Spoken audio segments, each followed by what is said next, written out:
Bienvenue à cette première édition d'information. Mesdames et messieurs, c'est votre journal de 0 heure sur votre chaîne. Nous démarrons cette édition avec le message de vœux du couple présidentiel à la nation congolaise. Regardez.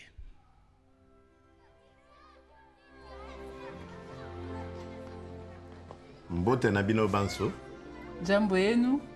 Mbote na beno. Betwa Boué. C'est Noël, le tout premier pour nous en tant que première dame et président de la République démocratique du Congo, notre cher pays. Nous voulons en profiter pour vous souhaiter ensemble des très bons moments avec vos familles, vos amis et proches. Nous souhaitons que cette célébration de la naissance du Christ, notre Sauveur, soit aussi une renaissance pour notre pays et qu'il apporte beaucoup de bonheur dans nos familles. Jésus est venu pour manifester l'amour de Dieu envers nous et pour nous enseigner l'amour, non seulement envers le Père, mais également envers notre prochain. Joyeux Noël, mais surtout bonne année 2020 à vous tous, chers compatriotes. Il y a quelques mois, je vous ai dit que le plus petit geste que vous pourriez poser était important pour atteindre notre objectif, le changement. Le changement, c'est aussi ne pas rester indifférent à la souffrance de nos frères et sœurs. N'hésitons pas à manifester de la bienveillance et de l'amour envers ceux qui en ont grandement besoin. C'est pour cela qu'à l'occasion de cette fin d'année, nous vous invitons, partout où vous êtes, à penser à ceux qui sont défavorisés, à ceux qui ne pourront pas partager un moment de joie en famille ou avec des amis. Essayons tous de poser autour de nous, selon nos possibilités, un acte de bienveillance envers nos frères et sœurs en difficulté. Comme par exemple, assister à un orphelinat ou un home de vieillards, visiter des malades dans les hôpitaux pour les réconforter, partager un sourire avec ceux qui ont perdu des proches cette année dans diverses circonstances afin de leur redonner goût à la vie, écouter et donner du temps à ceux qui sont autour de nous. Ayons une pensée pour nos frères et sœurs du Nord-Est qui vivent en ce moment les affres de la guerre et également pour nos forces armées qui défendent nos populations au péril de leur vie. Essayons de faire quelque chose qui ramènera de l'espoir autour de nous. Encore une fois, joyeux Noël. Et bonne année 2020 à toutes et à tous. Que Dieu bénisse la République démocratique du Congo et son peuple. Dans l'actualité également, le chef de l'État et président de la République a effectué une visite de réconfort au quartier Ndanou, Kingabwa, dans la commune de Limete. Félix-Antoine Tshisekedi Tshilombo s'y est rendu pour s'imprégner personnellement des dégâts matériels importants causés par les dernières pluies diluviennes. Willy Atunakov. Aussitôt informé d'importants dégâts matériels et pertes en vies humaines causés dans les quartiers Ndanou, situés entre Kingabwa dans la commune de Limete et Petro-Congo dans la commune de Massina, aux abords du fleuve Congo et de la rivière Njili, en furie ces derniers temps, le président de la République, Félix-Antoine Tshisekedi Tshilombo, est descendu sur les terrains lundi 23 décembre 2019 en fin de la journée, troisième et dernière étape de sa ronde dans la ville après la régie des eaux ozone et la clinique Ngaliema. Question pour Félix-Antoine Tshisekedi Tshilombo qui a toujours eu de la compassion pour ses compatriotes en pareilles circonstances malheureuses d'apporter son réconfort à cette population riveraine sinistrée par les dernières pluies diluviennes qui se sont déversées sur la capitale et ses environs et tout naturellement d'envisager des solutions idoines en urgence. Bravant ainsi ces spectacles désolants et les mauvais états des avenues, Mouepou, Colonel et autres demeuraient jusqu'à ces jours inondés dans un quartier où les constructions ne respectent même pas des normes urbanistiques. Le chef de l'État, accompagné du gouverneur de la ville de Kinshasa, du député provincial Gérard Moulumba Jekoko, du bourgmestre de Limete et d'une foule nombreuse en liesse scandant des chansons d'allégresse, sort même de sa Jeep 4x4 et se met sans intermédiaire à l'écoute des habitants d'Endanou. Un motif de joie et de soulagement pour les habitants de l'un des quartiers les plus reculés, enclavés et même peuplés de la capitale qui saisissent une opportunité pour soumettre leurs doléances. Il s'agit notamment des problèmes liés au manque d'infrastructures adéquates, à l'insécurité, à l'électricité et à l'eau potable. Une façon aussi sans nul doute pour le président Félix-Antoine Tshisekedi Tshilombo, qui a toujours placé l'homme comme la société solidaire parmi les 4 axes prioritaires de son programme d'action décommuné avec sa base. Comme qui dirait, le peuple d'abord. Selon les témoignages de ses habitants, c'est pour la toute première fois dans l'histoire que ces bidonvilles, autrefois mal réputés, reçoit un chef de l'État, le 5e président de la République, Félix-Antoine Tshisekedi Tshilombo, comme on le voit, très déterminé à œuvrer tant soit peu pour l'amélioration des conditions sociales de ses compatriotes.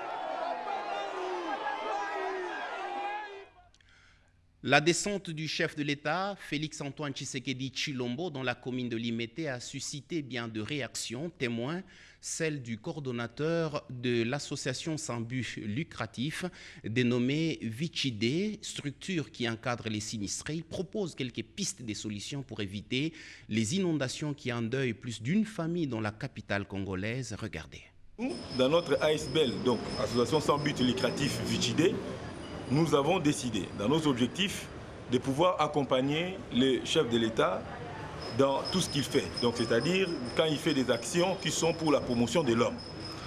Et là, ça fait 3 semaines, 4 semaines que le quartier Ndanou, qui est à la commune de Limete, il a subi des inondations. Donc, il y a eu mort d'hommes et il y a eu des déplacés. Alors, dans le cadre de notre ASBL, nous nous sommes décidés à nous adresser au chef de l'État. Pourquoi? Parce que nous avons dit qu'aujourd'hui, nous sommes dans une démocratie participative, c'est-à-dire que le peuple doit travailler avec les dirigeants. Pour respecter nos objectifs, comme je disais, le chef de l'État est venu avec nous et lui, pour respecter son programme par rapport à l'homme, nous nous sommes mis ensemble, nous avons travaillé des concerts, nous étions sur place et lui-même il a vu, mais nous étions déjà là 2 fois déjà avant son arrivée, nous avons déjà constaté les dégâts et lui aussi il est venu, il a vu l'affaissement de la digue, ce qui entraîne carrément que la rivière Njili est en train d'entrer dans les maisons des gens et ça fait des dégâts considérables. Aujourd'hui, le peuple vit dans des conditions inhumaines. La solution, c'est qu'il faudra construire carrément une digue pour canaliser la rivière Njili. Parce que tant que la population n'aura pas cette digue-là, il y aura toujours les mêmes causes, produiront toujours les mêmes effets. Il y aura toujours mort d'homme.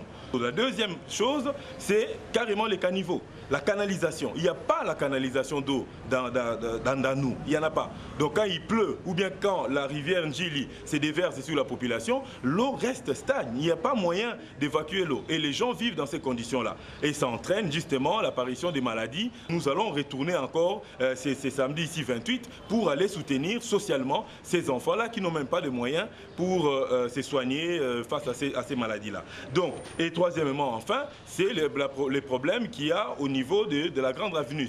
Cette cité-là de Ndanou est enclavée. Donc il faudra aussi construire des routes pour permettre à cette population déjà de circuler. Donc vraiment, il y a un gros problème qui fait que cette population-là est en difficulté aujourd'hui. C'est pourquoi nous avons vraiment décidé de travailler avec le chef de l'État parce que cette affaire-là, si on continue comme ça, il y aura des épidémies, il y aura des maladies. La contamination, ce n'est pas parce que c'est Ndanou à Kingabwa, mais les maladies peuvent aussi atteindre l'Embama Tété, l'Ivoulou, parce que la maladie n'a pas de fin, une maladie, elle est contagieuse.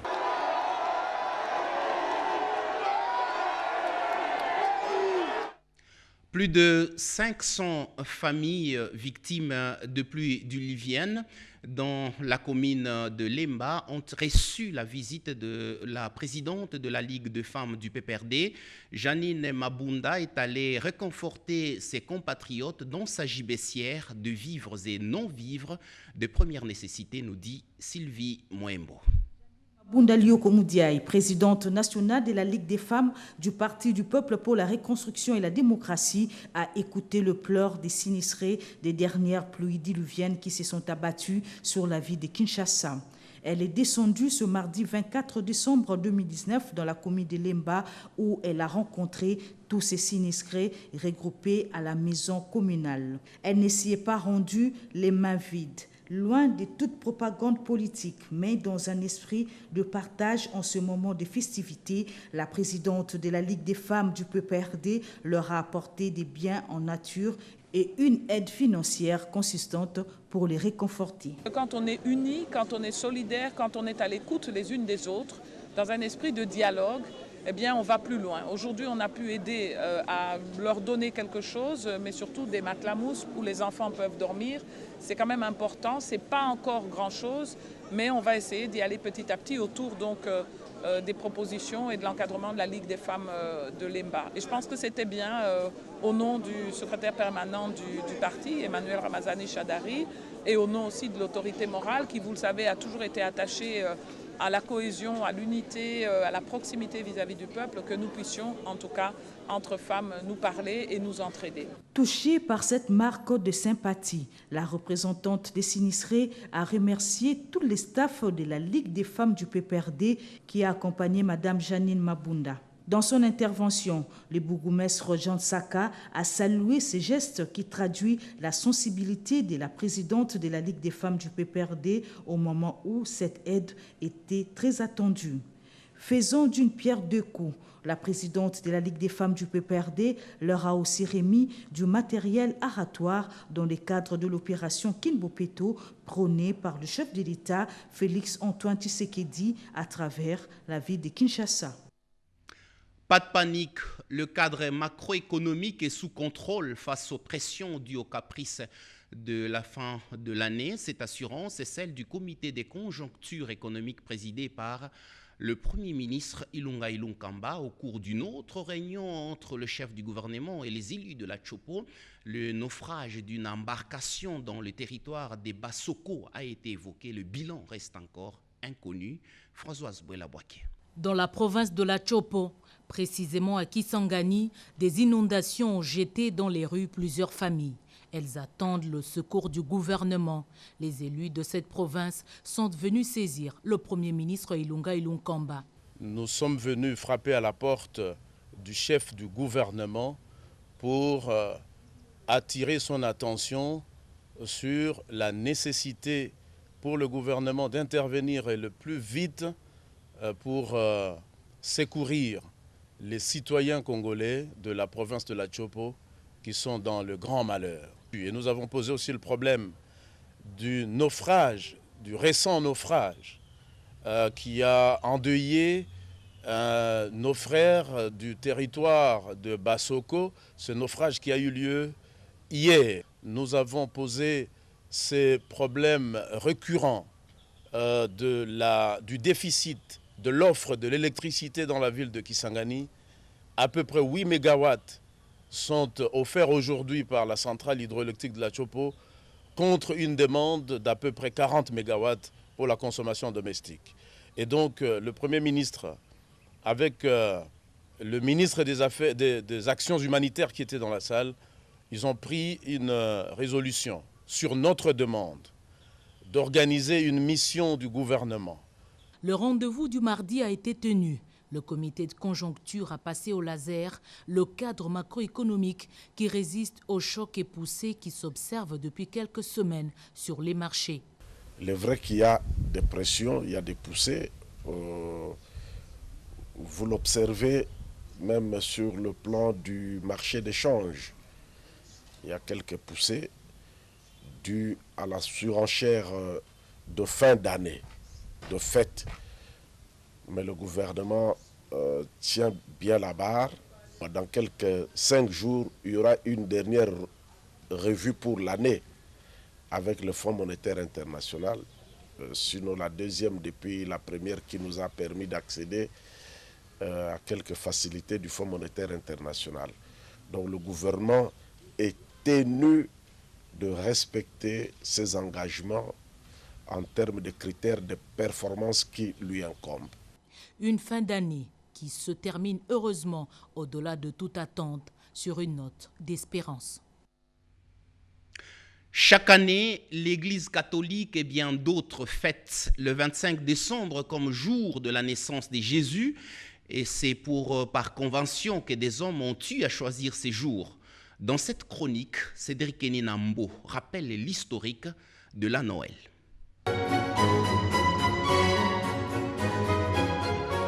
Il faut être petit pour comprendre le mystère de Noël, écrit Monseigneur Scherer. Noël, une nouvelle prodigieuse, un événement merveilleux pour une frange des religions dont l'Église catholique, c'est Dieu qui vient à la rencontre de l'homme.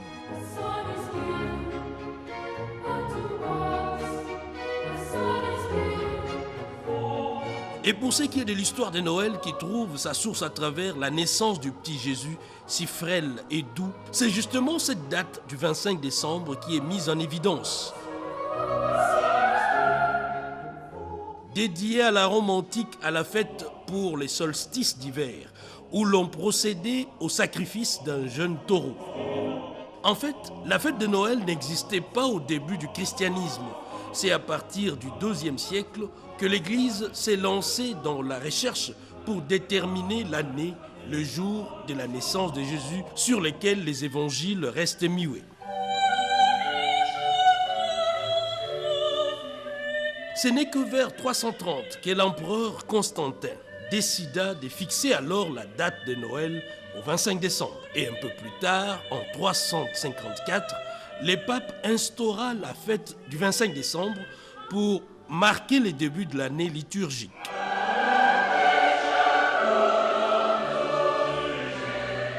Le 25 décembre a donc une valeur symbolique et s'inspire, selon le prince de l'Église, de Malachie 3,19 et Luc 1,78, où l'on considère la venue du Christ comme le lever du soleil de justice.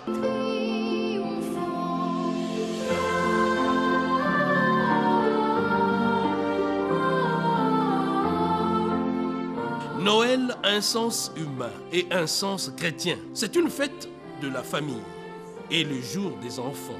Et sens chrétien, le message de paix, de partage, s'inspirant bien sûr de la crèche, de l'auguste enfant qui sourit parmi ses larmes au sublime charme.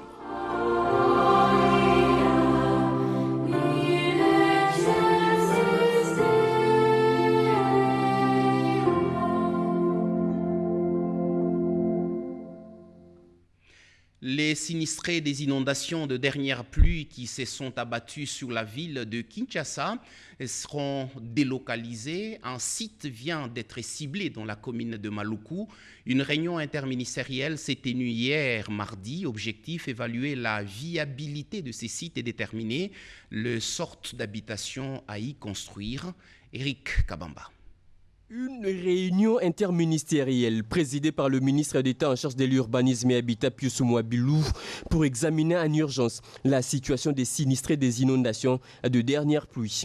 Les sites de Kimpoko dans la commune de Lantsele, l'unique site choisi lors du dernier conseil des ministres pour accueillir ces sinistrés. Il sera question au cours de cette réunion élargie aux experts en matière urbanistique de proposer un certain nombre de mesures liées aux aménagements nécessaires pour que ce site soit rapidement habitable et dans des conditions acceptables. Une réunion de plusieurs heures pour débattre sur les limites du site, examiner sa viabilité et déterminer la qualité des habitations à construire. Ces sinistrés de dernière pluie doivent donc prendre leur mal à patience car le gouvernement est déjà à pied d'œuvre pour résoudre leurs problèmes à lâcher. Pius Mwabilou au terme de cette réunion. Il faut trouver des solutions plus ou moins pérennes. Donc c'est pour ça qu'on a demandé que nos frères et sœurs qui sont dans cette situation difficile puissent patienter un peu et, de manière à ce que nous puissions trouver des solutions qui puissent leur permettre de vivre décemment. Nous nous y mettons à partir d'aujourd'hui pour que les choses aillent beaucoup plus vite. Deux mesures qui sortiront de cette réunion vont permettre au gouvernement d'entamer d'ici peu les travaux sur ces sites. Les membres du FCC, Front commun pour le Congo, se sont réunis lundi autour de leur autorité. L'ancien président de la République démocratique du Congo, le sénateur Joseph Kabila Kabange. Au menu, présentation des résolutions issues de la retraite politique organisée dernièrement à Abuela Lodge, dans la province du Congo central. On fait les points avec Odilon Kayuma. Devant l'autorité morale, Joseph Kabila Kabange et les membres du Front commun pour le Congo FCC, le coordonnateur s'est acquitté d'un agréable devoir, celui de présenter le rapport synthèse de recommandations issues de la première retraite politique d'évaluation sans complaisance de la plateforme, depuis sa création jusqu'aux élections de 2018. Retraite tenue il y a peu à Abuela Lodge, dans les territoires de Madimba, au Congo central. Pour Maître Néhémie Mouilania, les recommandations dont il est question, fruit des réflexions de haute facture autour des problématiques qui touchent tous les secteurs de la vie nationale, constituent des vraies réponses aux multiples problèmes auxquels le Congo est confronté. Présentation du rapport des recommandations terminées, Néhémie Mouilania l'a remis à l'autorité morale qui n'a pas manqué de féliciter les participants à la retraite pour les travaux abattus. Il y a eu des réussites, mais nous avons trébuché aussi. Échouer une élection présidentielle, ce n'est pas mince affaire. Et puis il y a les aléas liés à la croissance de toute œuvre humaine, et particulièrement de toute organisation politique. Et donc nous avons été sévères vis-à-vis de nous en dressant sans complaisance les causes de cet échec à l'élection présidentielle, mais également les causes qui souvent viennent bousculer la cohésion au sein du groupe. Et je pense que vous l'avez suivi, nous n'avons pas écarté la presse. La presse a couvert ces diagnostics sévères. C'est juste pour vous montrer que nous essayons d'être une organisation au service de la population.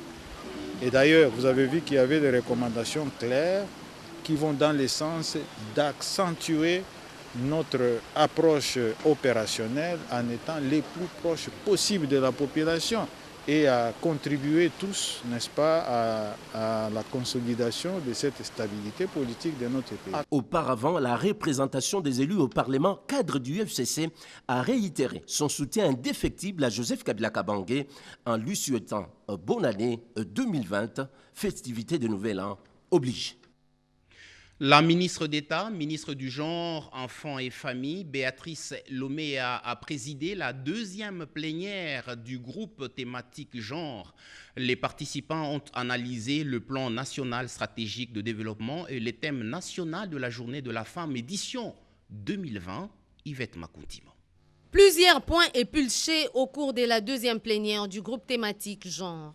L'on peut mentionner la présentation du plan national stratégique de développement, la présentation du rapport final des 16 jours d'activisme et de lutte contre les violences faites à la femme et les plus illustratifs, la présentation du thème de la Journée internationale de la femme, édition 2020. La ministre d'État, ministre du Genre, Enfants et Familles, Béatrice Lomé-Atilité, qui a présidé cette plénière, affiche son optimisme et le fait que ces documents, qui sera validé et publié, va correspondre aux attentes de son ministère. La République démocratique du Congo et plusieurs autres pays africains ont décidé de changer de paradigme et de passer à la phase de développement en mettant en place des plans nationaux de développement économique et social pour mieux lutter contre la pauvreté. C'est dans cette perspective que le gouvernement de la République démocratique du Congo a pris l'option en 2015 d'élaborer un plan national stratégique de développement, PNSD en cycle. Comme pour les précédents documents stratégiques de lutte contre la pauvreté, les PNSD alignent des piliers en rapport avec la lutte contre les inégalités et d'autres matières qui intéressent tous les ministères. Pour finir, ce n'est plus un secret. Les thèmes pensés et repensés de la Journée internationale de la femme a été finalement dévoilé. Je suis de la génération égalité. Levez-vous pour les droits de la femme. Le président par intérim de l'UDPS, Union pour la démocratie et le progrès social, est à l'étape de Chikapa, chef-lieu de la province du Kasaï. Jean-Marc Kabound est allé redynamiser les activités du parti dans cette partie de la République démocratique du Congo. Reportage.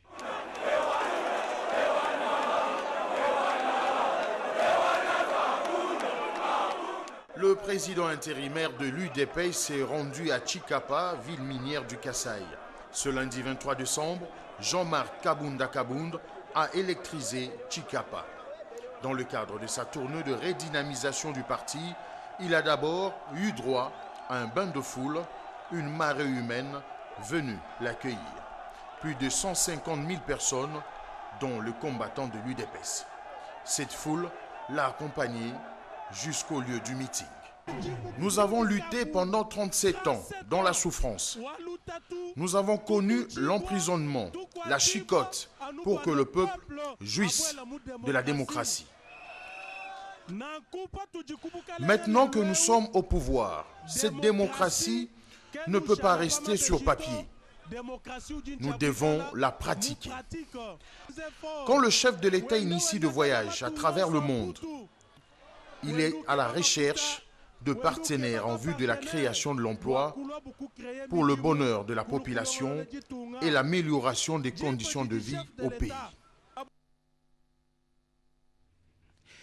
Comment prendre en charge le malade souffrant d'Ebola et qui viennent de l'intérieur? Pour renforcer les capacités des agents œuvrant dans les secteurs de la santé, de séances de démonstration ont été organisées à l'aéroport international de Ndjili par l'Organisation mondiale de la santé et le ministère de la Santé, nous dit Rodé Panda. Contagieuse, elle tue facilement et rapidement. Pour prévenir et sensibiliser la population sur les dangers de cette pathologie épidémiologique et renforcer les capacités du personnel soignant pour la prise en charge, l'Organisation mondiale de la santé, en collaboration avec les ministères de la Santé et le Programme national de l'hygiène à la frontière, ont organisé cette séance de simulation qui consiste à présenter la procédure de prise en charge médicale dès la détection de la maladie à virus Ebola chez une personne. C'est le cas de cette femme venue de Goma, au Nord Kivu, qui débarque à Kinshasa ce lundi 23 décembre 2019 par l'aéroport international de Ndjili. Elle présente la fièvre. Après les tests, on détecte le virus Ebola dans son sang.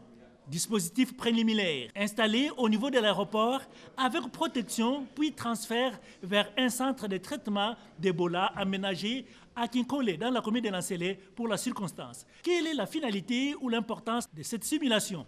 Qu'il me soit permis d'abord, au nom de l'autorité établie, c'est-à-dire l'Université de la Santé, de vous remercier pour nous donner cette opportunité. Le ministère de la Santé publique avec l'OMS, avec le CDC, avec tous les partenaires, ils ont mis les mécanismes lorsqu'il y a un cas, comment on peut détecter rapidement, l'isoler, afin d'éviter la propagation dans la grande ville. Et j'en profite pour l'occasion, ce n'est pas une opportunité, ce n'est pas l'occasion pour dire qu'il y a Ebola à Kinshasa. Dans d'autres coins, on a fait l'exercice de simulation, les gens ont rapporté, voilà, aujourd'hui, non, c'est un exercice de simulation. Nous avons formé les gens, nous avons mis des structures, maintenant nous voulons tester. Si un cas arrive, comment les services arrivent rapidement à détecter les cas? L'exercice de simulation de ce jour, non seulement nous permet de renforcer les capacités des acteurs, mais également il permet de nous s'assurer que les procédures que nous avons mises en place sont efficaces. Il nous permet également de savoir que les installations que nous avons mises en place sont performantes, que les équipements sont là et sont fonctionnels. À toutes et à tous, nous précisons donc que la présentation de ces scénarios n'était qu'une mise en scène. Ce n'est pas une situation vraie. La population quinoise doit rester tranquille. Il n'y a pas donc Ebola à Kinshasa. C'est démenti. Faire force de foi et de vérité. Les travaux sur le cadre des concertations de leaders africains se sont clôturés à Béatrice Hôtel. Venus de plusieurs pays, les participants ont convenu de mettre en place un cadre permanent d'échange.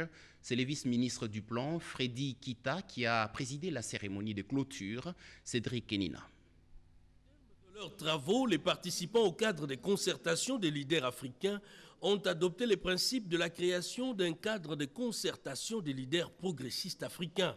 Au cours de ces rendez-vous de Kinshasa, sous la présidence du vice-ministre du Plan, Freddy Kita, les participants venus de plusieurs pays membres ont également salué la détermination de leurs camarades. Mohamedou Issoufou, président du Niger, Mahamadou Bouhari du Nigeria, Roch Marc Kaboré du Burkina et Boubacar Keïta du Mali dans leur lutte contre le terrorisme dans les Sahel. En clôture de leurs travaux, les participants expriment leur soutien politique total à son Excellence, Monsieur le Président de la République démocratique du Congo, le camarade Félix-Antoine Tshisekedi Tshilombo, à son gouvernement et à son peuple, et lui renouvellent leur disponibilité à lui apporter un soutien multiforme dans sa mission au service du peuple. Et la République démocratique du Congo n'est pas restée en marge. L'alternance politique démocratique et pacifique au sommet de l'État a conquis également le cœur des visiteurs. Mais ici, nous sommes là pour réfléchir, pour voir comment aller de l'avant. C'est pour la première fois que les peuples congolais vivent cette alternance. Maintenant, c'est le temps de la paix, c'est le temps de la réconciliation, c'est le temps de travailler. Aujourd'hui, vous voyez la gratuité de l'enseignement. Hier, chose qui était impossible, mais aujourd'hui, tout est en train de se réaliser. Sinistrés de la ville de Kinshasa, capitale congolaise, certains hospices de vieillards en ont été bénéficiaires et c'est le cas de l'hospice dénommé Saint-Kiwanuka. Suivez. Des sacs de riz, des haricots, du sel, des matelas, des savons, des seaux, des gobelets et autres produits fabriqués par Angel Cosmétiques constituent le premier lot de l'aide destinée aux sinistrés. Le premier site à visiter, c'est l'hospice des vieillards Saint-Kiwanuka, situé à Kingabwa Madrondel, dans la commune de Limete. Ces hommes logent une vingtaine de pensionnaires. L'aide humanitaire d'Angel Cosmétique a été remise à la représentante du cardinal, qui a à son tour remis au père curé qui gère l'établissement. Nous sommes là au nom du cardinal pour dire sa sollicitude à ces mamans et ces papas du 3e âge qui sont ici et qui sont ailleurs. Nous profitons de cette occasion au nom du cardinal pour souhaiter un joyeux Noël et une belle fête de fin d'année à toutes ces personnes qui souffrent et qui sont vulnérables, qui ont besoin de nos prières et de la grande sollicitude de notre Père archevêque. Deuxième site à être visité, c'est le home de vieillards de Mbamou, toujours à Limete Kingabwa. Ici aussi, une vingtaine de pensionnaires de 3e âge est logée. La dernière étape, c'est alors la paroisse Saint-Bernard pour l'aide humanitaire destinée aux 2186 ménages du quartier Ndanou, dont 36 avenues sont sous l'eau. Abbé Bienvenu Masunga, responsable de Caritas Kinshasa, fait le compte rendu de la journée. Notre mission, c'est d'éradiquer la pauvreté, de soutenir les pauvres, les vulnérables. Alors, vous avez vu ces derniers temps, il y a eu beaucoup de pluies diluviennes. Les gens sont inondés. Et par rapport à nos objectifs, à notre mission, nous avons frappé partout.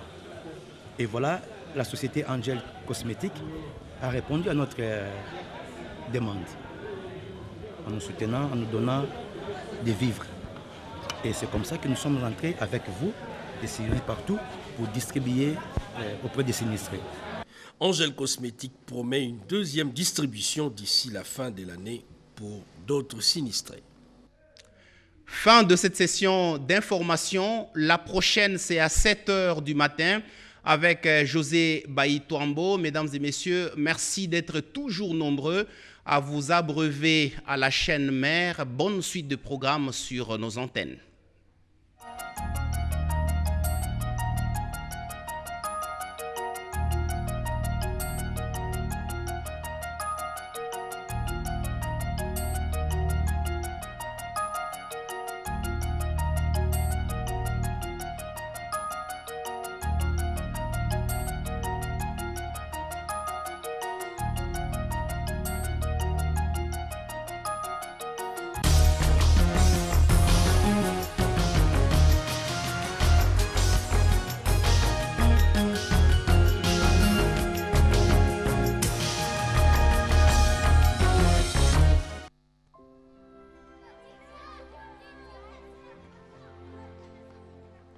Mbote na bino banso. Jambo yenu.